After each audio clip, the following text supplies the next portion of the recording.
아까도 말씀드린 것처럼 오늘은 성령 강림 주일입니다. 그리고 오늘 이후부터 우리는 교회력으로 제일 긴 기간을 시작합니다. 무려 27주간 혹은 28주간 동안 계속됩니다. 성령 강림 주일입니다. 이렇게 이 절기 성령 강림 주일이 27, 28주간까지 계속되는 이유는 그만큼 성령이 우리 믿음 생활에서 갖는 의미가 중요하고 강력하기 때문이 아니겠습니까?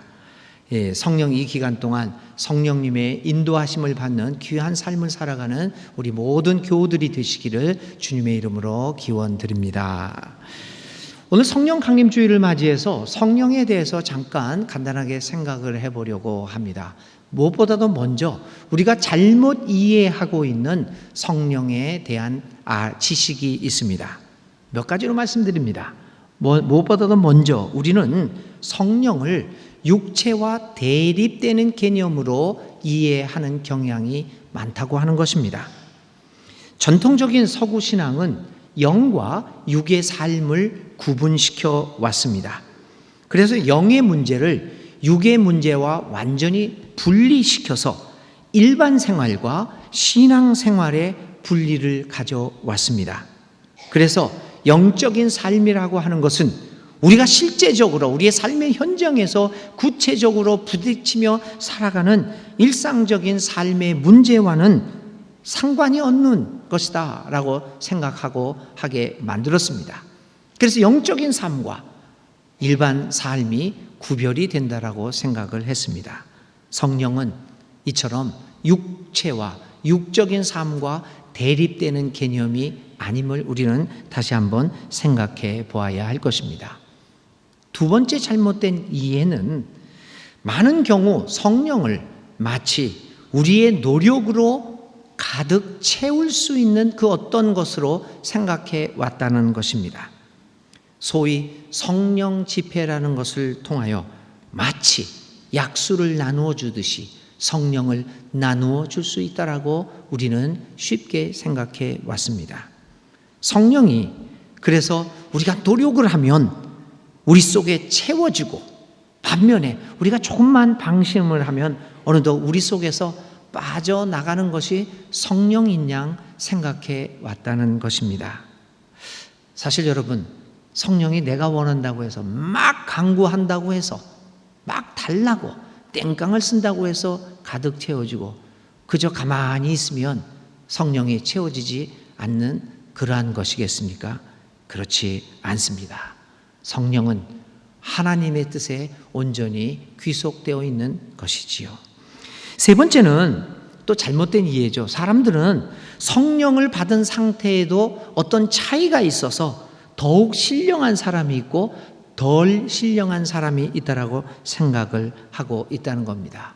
그래서 이 사람은 성령이 가득 차 있는 사람, 이 사람은 조금 있는 사람, 그래서 성령의 능력에도 이렇게 차이가 있다라고 생각을 합니다.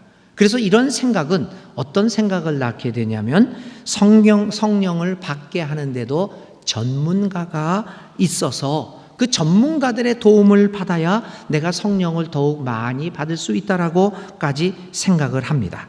또 그것을 빌미로 해서 성령 집회를 하고 사람들을 끌어들이며 현혹시키는 강사들도 있습니다.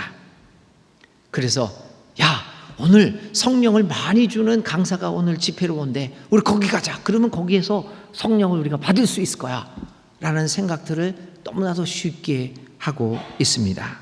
그래서 많은 사람들은 그 전문가가 있는 인도하는 집회라고 한다면 그 성령을 많이 받기 위해 그 집회에 참석하며 큰 열심을 내기도 합니다. 그런데 여러분, 많은 경우에 이러한 성령 집회라든지 성령 논쟁이 사실은 성경적인 것이 아니라 지극히 이방적인 논쟁, 이방 종교적인 것임을 우리는 보게 됩니다. 안타까운 것은 우리가 성령을 이야기하면서 삼위일체 우리의 참된 하나님의 영이 아니라 이방 종교에서 말하는 영에 쉽게 노출되고 있다라고 하는 안타까운 사실입니다. 오늘 고린도전서 2장 12절에서는 이렇게 얘기를 합니다. 우리가 세상의 영을 받지 않고 오직 하나님으로부터 온 영을 받았다라고 이야기를 합니다. 그러므로 오늘 우리들은 세상으로부터 온 영을 받는 것이 아니라 삼위일체 진정한 참된 하나님의 영을 받아야만 하는 것입니다. 그러면 우리가 이방 종교에 세상의 영이 아닌 하나님의 영을 받았다는 하는 증거를 어디서 찾아볼 수 있겠습니까? 내가 차지하고 있는, 내가 알고 있는 영이 하나님의 영인 것을 여러분들은 어떻게 증명하시겠습니까? 오늘 바울은 오늘의 성경의 본문을 통해서 이야기합니다. 하나님의 영이 아니고서는 하나님의 마음을, 하나님의 생각을 깨닫지 못한다고 말하고 있습니다. 하나님의 영, 성령을 받은 사람만이 하나님이 하시고자 하는 일을 이해할 수 있다라고 이야기를 합니다.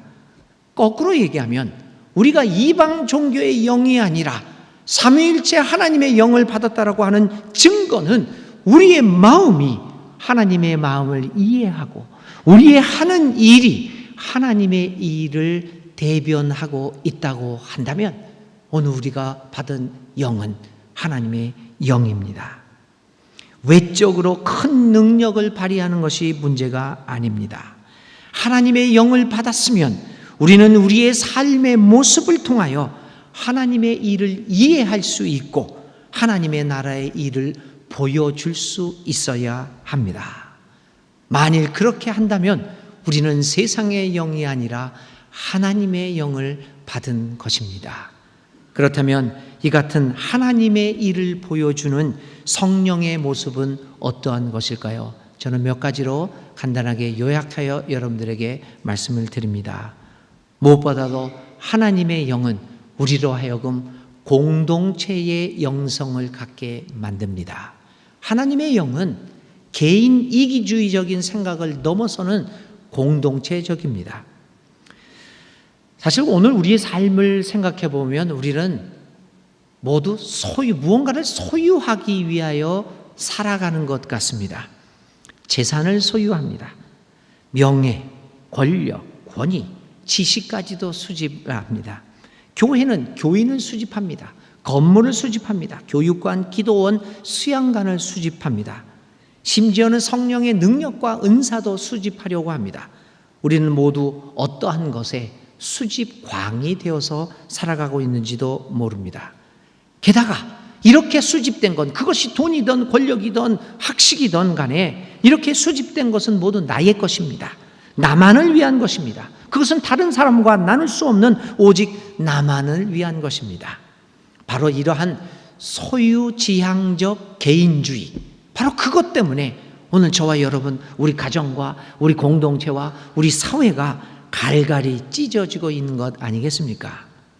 이러한 소유지향적 개인주의를 지향하고 있는 이 사회를 향하여 하나님의 영을 우리가 받았다면 우리는 소유지향적 개인주의가 아니라 나눔지향적 공동체의 영성을 말할 수 있어야 하지 않겠습니까?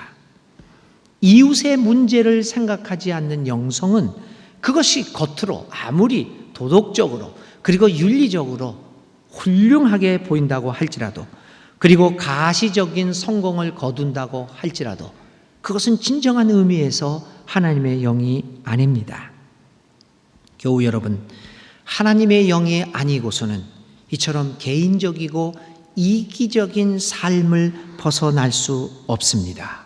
오직 하나님의 영으로 인하여 우리는 개인의 이기적인 이익을 넘어서서 우리 이웃들을 생각할 수 있는 공동체의 영성을 가질 수 있게 됩니다. 사랑하는 여러분, 개인을 넘어서서 하나님 나라에서 우리 모두가 한 형제 자매의 삶을 살아갈 수 있는 그 공동체에 하나님의 영에 지배되는 삶을 살아가는 여러분들, 그 결단을 하는 성령 강림 주일이 될 수 있기를 간절히 기도드립니다.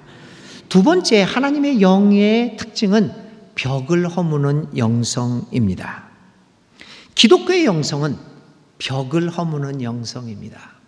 세상에 사탄적인 생각은 벽을 세우는 영성입니다. 이래서 너와 나는 하나 될 수 없고 저래서 너와 나는 차별이 있는 것이다 라고 하면서 이렇게 벽을 세우는 영성이 거짓 신들의 영성입니다. 그런데 하나님의 영성, 성령의 사람들은 벽을 허무는 사람들입니다. 편견의 벽을 허뭅니다. 인종차별의 벽을 허뭅니다. 가진 자와 못 가진 자의 벽을 허무는 사람들입니다. 우리 사회에 존재하는 여러 가지 다양한 종류의 차별과 편견의 벽을 넘어서는 것이 하나님의 영의 사람들입니다. 예수님은 그의 사역을 통하여 헐벗고 굶주린 사람들, 당시의 사회 제도에 의해서 인간 대접을 받지 못하고 있었던 사마리아 사람들, 창녀들, 세리들과 친구가 되었습니다. 그리고 인간 사이에 있는 벽을 허무는 작업을 시작하셨습니다. 예수님의 영성은 바로 이 벽을 허무심으로써 우리의 삶의 경계선을 확장해 나가는 데 있습니다. 여러분, 우리들은 각자 삶에서 경계선이 있습니다. 나는 여기까지다. 난 이런 사람들 싫다. 난 이런 거 싫다. 항상 이 경계선이 있습니다. 그렇죠? 경계선을 확장해 나가는 것은 이 성령의 사람들이 하는 일들입니다. 제가 농담처럼 얘기했지만 저는 청년 시절에 공부 못하는 사람들을 싫어했습니다. 어떻게 수업을 결석을 하지 않고 수업을 들었으면 당연히 시험 잘 봐야 되는 거 아닙니까? 아닌가요? 그래서 저는 저의 아들이, 둘째 아들이 조금 못했는데요, 시험을 보고 나서 잘 못 봐요. 그러면 도대체 이해가 안 됐습니다. 그래서 내가 묻습니다. 야, 너 결석한 적 있냐? 아니요. 수업 잘 들었냐? 네. 졸았냐? 아니요. 책도 읽었냐? 네. 근데 어떻게 시험을 못 봐? 도대체 이해가 안 됐습니다. 그래서 공부 못하고 시험 못 보는 사람은 저의 카테고리에 들어오지를 못했습니다. 저희 경계선은 그랬습니다. 그러나 성령이 임하고 하나님의 영을 좀 더 깊이 알아가게 되면서 저의 경계선이 점점 넓어져 갑니다. 공부를 못할 수도 있구나. 아멘 하신 분은 자녀 중에서 그런 경험이 있는가? 네. 이 경계선이 확장되어 가는 경험, 정말 여러분 환희의 경험입니다. 성령은 우리로 하여금 이 경계선을 점점 확장해 갑니다. 우리 기독교인들이 먼저 가정 안에서 자식과 부모의 벽을 허물며 경계선을 넓혀갑니다. 형제 자매끼리의 벽, 교회에서의 벽, 지역 감정의 벽, 인종차별의 벽, 학벌의 벽, 학연의 벽, 이런 벽을 허무는 영적인 작업을 시작해야 할 것입니다. 벽이 없어지는 세상, 그것은 오직 하나님의 영으로서만 가능합니다. 성령이 임했을 때 우리들 사이에 존재하는 모든 장벽을 극복하고 우리로 하여금 하나 되게 만들 수 있을 것입니다. 벽을 허무는 영성, 그것이 바로 우리가 가진 영이 거짓신의 영이냐 하나님의 영이냐를 구별짓는 중요한 기준이 될 것입니다. 세 번째, 하나님의 영은 정의의 영, 올바름의 영, 정직의 영입니다. 우리는 흔히 영성을 말하면 영성은 세상이 돌아가는 일들과는 전혀 상관을 하지 않는 것이라고 생각합니다. 그래서 영성이 풍부한 사람은 세상 일에 관여하는 것이 아니라는 생각을 갖게 됩니다. 그런데 여러분, 기독교 영성은 세상 일에 상관을 하지 않는 것이 아니라 세상의 물결에 휩쓸려 그것대로 살아가지 않는 영성을 말하고 있습니다. 오히려 잘못된 세상의 물결을 바로잡으려고 자신을 희생시키는 그러한 영성을 말합니다. 다시 말하면 올바른 삶을 추구하는 영성을 이야기합니다. 예수님의 영성은 올바름을 가르쳐주는 영성 아닙니까? 사랑하는 여러분, 영성이 풍부한 사람은 이 사회를 향하여 올바름이 여기에 있다라고 하는 것을 가르쳐주는 사람들입니다. 성령을 받은 사람은 정직한 사람입니다. 내가 세상의 영이 아니라 하나님의 영을 받았다면 어떻게 올바르지 않게 살아갈 수 있겠습니까? 세상은 우리 보고 적당히 살아가라고 이야기합니다. 그러나 하나님의 성령은 우리에게 손해를 본다고 할지라도 정직하게 살아갈 것을 이야기합니다. 그러면서 얘기합니다. 그 손해는 결코 너에게 손해가 아닐 것이다.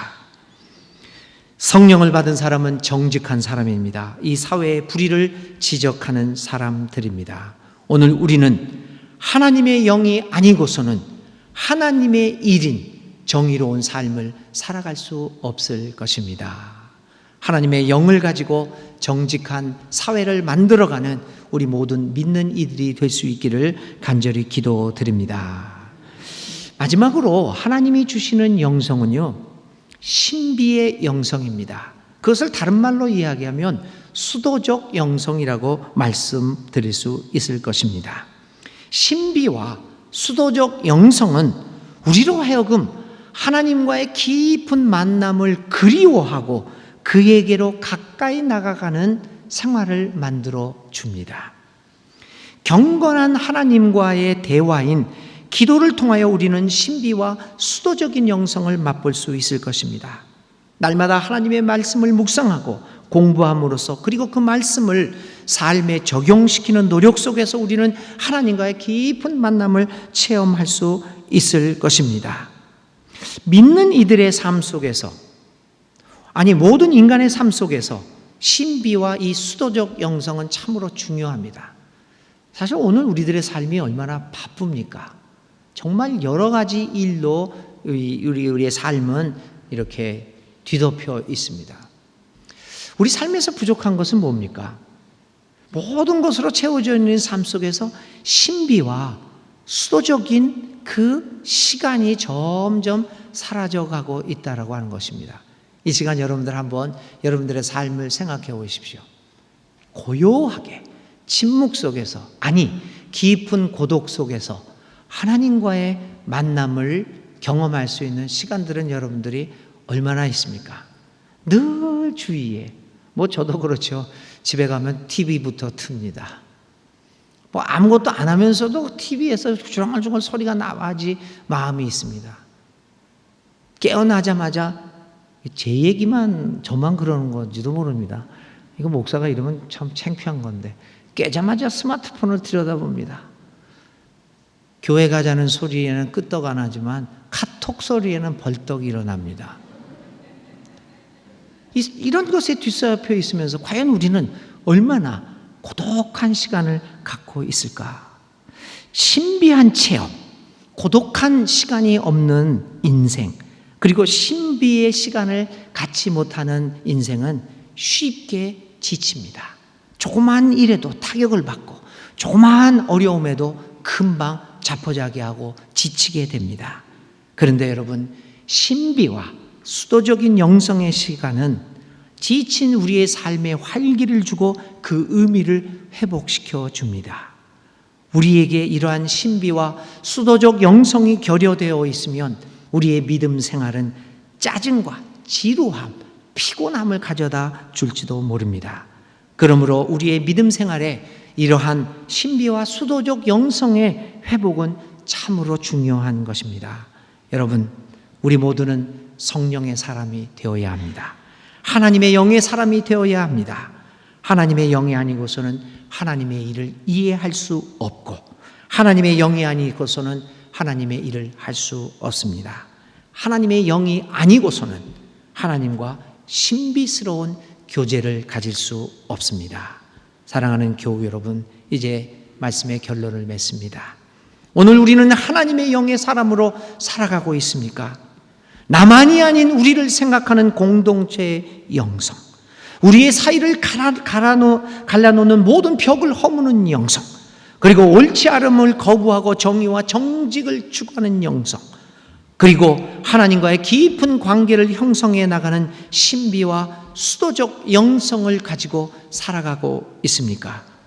이러한 하나님의 영이 있어야만, 그 하나님의 영이 오늘 우리로 하여금 하나님의 영의 사람으로 살아가게 만들 것입니다. 교우 여러분, 하나님의 영이 아니고서는 어느 누구도 하나님의 생각을 알 수가 없습니다.